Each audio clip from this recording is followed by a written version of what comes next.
మాకేం లేదు, holiday teachers లేదు.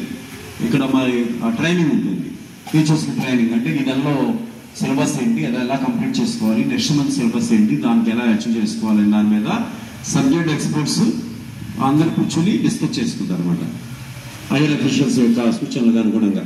ఎనివే మరి మనకు మార్నింగ్ సెషన్ వచ్చేటప్పటికి స్వర్ణాంధ్ర స్వచ్ఛాంధ్రలో ఈ మంత్ మన థీమ్ ఏంటంటే సోర్స్ రిసోర్స్. అంటే మనం ఇక్కడ రెగ్యులర్గా మనం స్కూల్లో కొన్ని కార్యక్రమాలు జరిపించుకుంటాం. మన స్కూల్ వరకు తీసుకుందాం, మిడ్ డే మీల్స్ జరుగుతుంది. మిడ్ డే మీల్స్లో చాలా వేస్టేజ్ వస్తుంది. అంటే కూరగాయ తొక్కలు కానీ, ఆకుకూరలు వచ్చినప్పుడు కానీ, ఇంకా అవన్నీ కూడా మనం ఏం చేస్తున్నాం, అక్కడ మూల మీద ఒక పిక్ ఇచ్చి మన కదా. నిన్న ఒక తాత మనకి మీ తరపున మా స్కూల్ అంతా కూడా క్లీన్ చేశారు. ఆ తాతగారి పేరు తెలుసా మీకు? తెలీదా? అడగలేదు. ఇప్పుడు మనిషిని మరి మనకి సహాయం చేసే మనిషి పేరు అడగాలి, మనం థ్యాంక్స్ చెప్పాలి. అసలు ఎంత శ్రమ చేస్తున్నాడు ఆయన. సరే మనం ఎంతో కొంత హానులోనే ఇస్తున్నాం, కానీ మీరు పడేసే ఈ పక్కల అటు పక్కల చెత్త అంతా కూడా శుభ్రం చేస్తున్నాడు. నెలకొకసారి వచ్చి, మీరు గమనిస్తున్నారో లేదు, మంత్కి ఒకసారి వస్తున్నాడు. వచ్చి మీ మరి మనవరాలు పరంధామయ్య తాత ఎలా అనుకుంటున్నారో ఈ రామయ్య తాత కూడా అలాగే అనుకుంటున్నాడు. వీళ్ళందరూ నా మనవరాళ్ళు మరి ఇల్లు పాడు చేస్తే నేను శుభ్రం చేసుకున్నా అనే ఉద్దేశంతో మనం మర్చిపోయినా ఆయన గుర్తు చేస్తున్నాడు. వచ్చి నేను మర్చిపోయినా సార్, నెల అయిపోయింది, మళ్ళీ ఒకసారి నేను మీ పాఠశాల, అదే నా పాఠశాల అంటున్నాడు ఆయన, నా పాఠశాల నేను శుభ్రం చేసుకుంటాను అంటున్నాడు. శుభ్రం చేసి వెళ్తున్నారు కదా, మరి ఆయనకు ఒకసారి వచ్చినప్పుడు థ్యాంక్స్ చెప్పండి.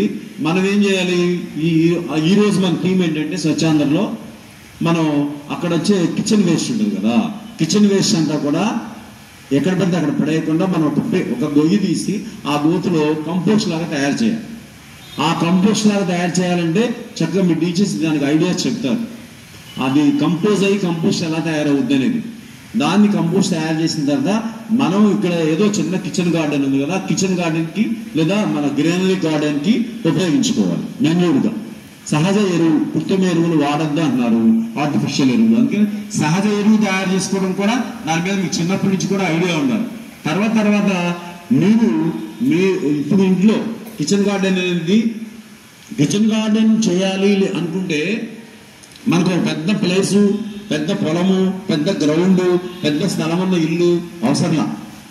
జస్ట్ ఐడియా ఉంటే ఒక కుండీ చాలు, చిన్న కుండీ, ఇంత కుండీ ఉంది, ఆ ఒక్క కుండీతో స్టార్ట్ చేయండి. ముందు దానిలో ఉపయోగపడే ఆకుకూరలు, ఆర్నమెంటల్ ప్లాంట్స్ కాదు, ఉపయోగపడేది. సిలోన్ బచ్చలి అంటున్నాం ఇక్కడ, మలబార్ బచ్చలి. ఆ బచ్చలి ఎవరికైనా తెలుసా మీకు? సిలోన్ బచ్చలి మన స్కూల్లో ఉంది, తెలుసా ఎవరికన్నా? తెలియదు. మరి ఏం గ్రహిస్తున్నారు మరి మీరు? సిలోన్ బచ్చలి అక్కడ ఉంచండి, అక్కడ మామిడి చెట్టు కుదురులో ఉంది సిలోన్ బచ్చలి, పచ్చగా ఇప్పుడే చిగుళ్ళు వస్తున్నాయి. మన కొమ్మలు పెట్టారు ఎవరో స్టూడెంట్స్, ఆ కొమ్మలు బద్దలిపోయినాయి. ఓన్లీ అవి బ్రాంచెస్ పెడితే మనం ఎంతైనా స్ప్రెడ్ చేసుకోవచ్చు. ఆ సిలోన్ బచ్చల్లో అన్ని రకాల విటమిన్స్, మినరల్స్ ఉంటాయి. అది న్యాచురల్గా పండుతుంది కాబట్టి తీసి మనం శనివారం కానీ శుక్రవారం కానీ మనకి ఇక్కడ కిచెన్గా MDMలో ఆ పప్పులో ఆ ఆకుకూర వేసుకుంటే చాలా మనకి ఆరోగ్యం. మరి మీరు నెమ్మదిగా బ్రాంచెస్ స్కూల్లో పెరిగిన తర్వాత మీరు ఇంటికి తీసుకెళ్ళి మీ ఇంటి దగ్గర కూడా పెట్టండి. అది నెమ్మదిగా మనకేం విత్తనాలు వ్యవస్థగా కొమ్మలు వస్తాయి కదా, ఆ కొమ్మని స్ప్రెడ్ చేసుకుంటూ వెళ్ళిపోవచ్చు. అలాంటివి చూడండి ఒకసారి. తర్వాత నెమ్మదిగా ఆకుకూరలు పెంచడం అలవాటు చేసుకోండి. అలాగే అలా అలవాటు చేసామనుకోండి మన స్కూల్ గ్రీన్ అవుతుంది, తర్వాత మీ ఇల్లు గ్రీన్ అవుతుంది, చుట్టూరు పరిసరాలన్నీ కూడా గ్రీన్ అండ్ గ్రీన్. ఎక్కడైనా మనం నివసించినప్పుడు ఆ ప్రదేశాన్ని క్లీన్ చేసుకోవడము, గ్రీన్ చేసుకోవడం కూడా ఎవరి బాధ్యత? మనదే. ఐడియా వేసుకోండి, చిన్న ఐడియా వేసుకోండి. మీ క్లాస్ రూమ్ ఎలా క్లీన్గా ఉండాలి, మీ స్కూల్ ఎలా క్లీన్గా ఉండాలి, క్లీన్ చేసిన తర్వాత ఎలా గ్రీన్గా మార్చుకోవాలి. మరి దాని మీద మనకు మరి మంచి టీం ఇచ్చారు మన గౌరవనీయ ముఖ్యమంత్రి గారు అన్నమాట. ఎందుకని ఎవరి కాళ్ళు వదిలేస్తున్నారు. ఒక్కసారి ఎప్పుడైనా మీ ఖాళీ ఉన్నప్పుడు మీ నాన్న తీసుకొని ఆ కృష్ణానది ఒడ్డుకెళ్ళండి. మనకి ఇక్కడ రివర్ ఉంది, కృష్ణా రివర్ ఉంది కదా, కృష్ణలంక. అక్కడికి ఒడ్డుకి వెళ్తే విజయవాడలో వాడిన చెత్త అంతా ప్లాస్టిక్ వ్యర్థం అంతా అక్కడే ఉంది. అదంతా ఎవరు చేశారు? ఎవరు? మనమే. మనం వాడిని అన్ని కూడా నెమ్మదిగా అక్కడ డంప్ చేస్తున్నాం, లేదా అక్కడ వేసేస్తున్నాం వాడిని. అవన్నీ కూడా ఏమవుతుంది, నెక్స్ట్ ఆ ప్లాస్టిక్ కరగదు, భూమిలో కరగకపోవడం వల్ల భూమిలో ఒక పొరలాగా ఏర్పడిపోయి తరతరాలు నెక్స్ట్ తరాలకు కూడా మనకి సరైన గ్రౌండ్ వాటర్ అందదు, పొల్యూషన్ నెమ్మదిగా భూమిలో కరుగుద్ది. అది ప్లాస్టిక్ అనేది కరిగి క్యాన్సర్ కారకం. క్యాన్సర్ ఎందుకు వస్తుంది అన్నాం. టీ కప్ తాగుతారు, టీ కప్ పేపర్ కప్లో తాగుతూ ఉంటారు చాలామంది. దానిలో పల్చడి ప్లాస్టిక్ పొర ఉంటుంది. ఆ వేడి టీ దానిలో పోసేదోడికి నెమ్మదిగా ఆ పాలిఫినాల్స్ అన్ని కరిగి దానిలోకి వెళ్ళేదోడికి మనకి క్యాన్సర్ వస్తుంది. అలాగే వాటర్ బాటిల్ కూడా స్టీల్ వాటర్ బాటిల్ వాడటం నేర్చుకోండి. ప్లాస్టిక్ లైనింగ్ ఉండకూడదు లోపల. దానిలో హాట్ వాటర్ పోసామనుకోండి నెమ్మదిగా ప్లాస్టిక్ కరుగుద్ది, వాటర్లో కంటామినేట్ అవుద్ది, మనకు క్యాన్సర్ వచ్చే అవకాశం ఉంటుంది అన్నమాట మనం చేసే ఆ చిన్న. అలాగే మరి చుట్టుపక్కల వాతావరణం అంతా కూడా కంటామినేట్ అయిందనుకోండి, ఆ గాలే పీల్చుకుంటున్నాం మనం. రోజు ఇక నీళ్ళు కొట్టలేదు అనుకోండి, ఇక్కడే ఉంది పొల్యూషన్. మనం ఆ దుమ్ములో బ్యాక్టీరియా బోర్డు అంతా ఉంది, అది లేచిపోయి ఎలా సెడిమెంట్ అయ్యి మన క్లాస్ రూమ్స్లోకి వచ్చేస్తుంది. క్లాస్ రూమ్లో డిపాజిట్ అవుతుంది, అదే పీల్చుకుంటున్నాం మనం. అందుకనే సాయంత్రం పూట మీకోసం కొంతమంది పిల్లలు గ్రౌండ్ తడుపుతున్నారు, మనందరి కోసం. వాళ్ళు కూడా వాళ్ళు నిజమైన పాఠశాల భక్తులు, దేశభక్తులు ఎలా ఉంటారో. కొంతమంది పిల్లలు నా దగ్గరకు వచ్చి, సార్ ఇవాళ నేను దంపుతాను, సార్ ఇవాళ నేను దంపేస్తాను గ్రౌండ్ అన్నారు. వాళ్ళు మరి నిజమైన స్టూడెంట్స్. ఒక పని చెప్పాం, అది స్వచ్ఛందంగా తీసుకోవడం లేదనుకో, ఎవరి పని ఇది? అందరి పని. అర్థమైందా? కొంతమంది పేరెంట్స్ ఆలోచిస్తూ ఉంటారు, మా పిల్లలే ఎందుకు చేయాలి, అందరం చేయాలి. మన ఇంట్లో మనం పని చేసుకోవట్లేదా? మన పాఠశాలలో కూడా అలాగే పరిసరాలను మనం పరిశుభ్రంగా ఉంచుకోకపోతే ఎవరి ఆరోగ్యానికి ఇబ్బంది? మనం ఇక్కడ దగ్గర 4-5 గంటలు ఇక్కడే నివసిస్తున్నాం. మన టీచర్స్ మీకు 6 లంగ్స్ అన్ని పాడైపోతాయి. దుమ్మలా నెమ్మదిగా పెంచుకుంటున్నాం అనుకోండి, మనకు దగ్గు, జలుబు, జ్వరం వస్తుంది. ఎందుకు వచ్చిందా అనుకుంటాం. ఆ దుమ్ములో లేసే బ్యాక్టీరియా నెమ్మదిగా పెంచుకోవడం వల్ల ఆ లంగ్స్ ఇన్ఫెక్ట్ అవుతుంది. మరి ఇన్ఫెక్ట్ అవడం వల్ల ఒక 15 రోజులు వాల్యుబుల్ 10 గంటలు తగ్గిపోతాయి. మీరు చదవలేరు, మీరు పాఠం చెప్పలేరు. నేను దగ్గు జలుబు వచ్చింది, నేను ఇలా మాట్లాడలేను కదా, సో ఒక 2 నిమిషాలు మాట్లాడేసి ముగించేస్తాను. మరి ఆ దగ్గు జలుబు రావడం వల్ల ఏమవుతుంది? మన యొక్క మ్యాన్ పవర్ తగ్గిపోతుంది. మరి అందుకోసం మరి చక్కగా మరి మన గ్రౌండ్ తడుపుకుంటున్నారు, నీట్గా మరి ఉంచుకోవాలి. క్లాసెస్ కూడా దుమ్ము లేకుండా నీట్గా ఉంచుకోవాలి. మరి వాళ్ళ థర్డ్ సాటర్డే స్వచ్ఛాంధ్ర మరి ప్రతిజ్ఞ చేయాలి. మీ అందరూ కూడా స్వచ్ఛాంధ్ర మీద ఎలా అనేది ఒక టీం ఇచ్చారు. పద్మావతి మేడం గారు మనకి మరి మీ సోషల్ మేడం గారు, పద్మావతి మేడం గారు మీతో ప్రతిజ్ఞ చేపిస్తారు. మనం స్వచ్ఛ ఆంధ్రప్రదేశ్ అనే పదం చాలా సంవత్సరాల నుండి వింటూనే ఉన్నాం, ఆచరిస్తున్నాం.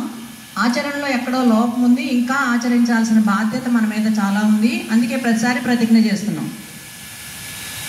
స్వచ్ఛ ఆంధ్రప్రదేశ్ మీద మనకు ప్రభుత్వం ప్రత్యేక శ్రద్ధ పెట్టింది కాబట్టి ప్రతిజ్ఞతో మనం ఈరోజు దాన్ని ఓత్ తీసుకొని ఆచరిద్దాం. అందరూ ప్రతిజ్ఞ చెప్పండి.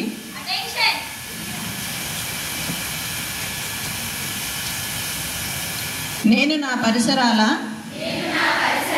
పరిశుభ్రత కొరకు ప్రతిరోజు కొంత సమయం కేటాయిస్తానని నా వంతు కృషిగా స్వచ్ఛతా కార్యక్రమాల కొరకు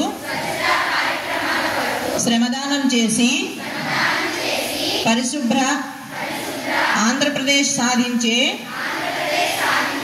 సంకల్పానికి కట్టుబడి ఉంటానని ఈరోజు పరిశుభ్రత గురించి నేను వేసిన ఈ ముందడుగు ఆంధ్రప్రదేశ్ రాష్ట్రాన్ని శుభ్రపరచడంలో సహాయం చేస్తుందని నమ్ముతూ ఈరోజు నుండి నా తోటి వారికి కూడా స్వచ్ఛత కొరకు తడి చెత్త, పొడి చెత్త వేరు చేయటంపై అవగాహన కల్పిస్తానని,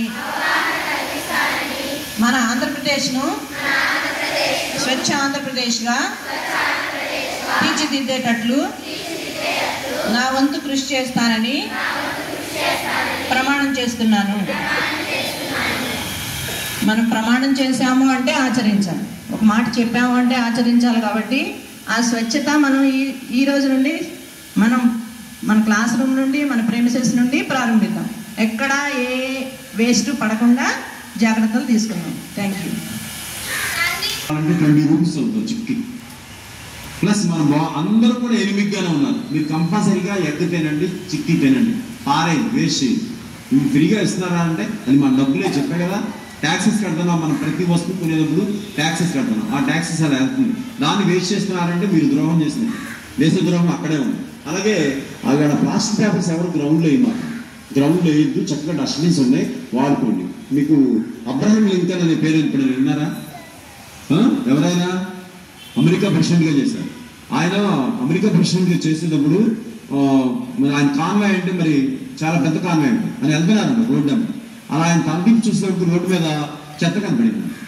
ఆయన అప్పటికప్పుడు ఆ కాన్వాయ్ అంటే ఆపేసి కారు ఆపేసి ఆయన ఒక కారులో ఉంటుందంట ఒక చీపిల్లి మూవ్ చేసేసి ఆ చెత్త డస్ట్బిన్ వేశారు. మరి అంత దేశాధ్యక్షుడే మరి ఆ పని చేసినప్పుడు మీరు ఎందుకు చేయరు? మీరు పనేసింది వదిలేట్లా వేరే వాళ్ళు చేస్తున్నారంటే వాళ్ళు మనకు ఎంత పుణ్యం చేస్తున్నారో ఆలోచించుకోండి. కంపల్సరీగా పడేసిన చెత్త తీసేసి డస్ట్బిన్ వేయండి, వాడిన. ఓకేనా? All the best. Thank you.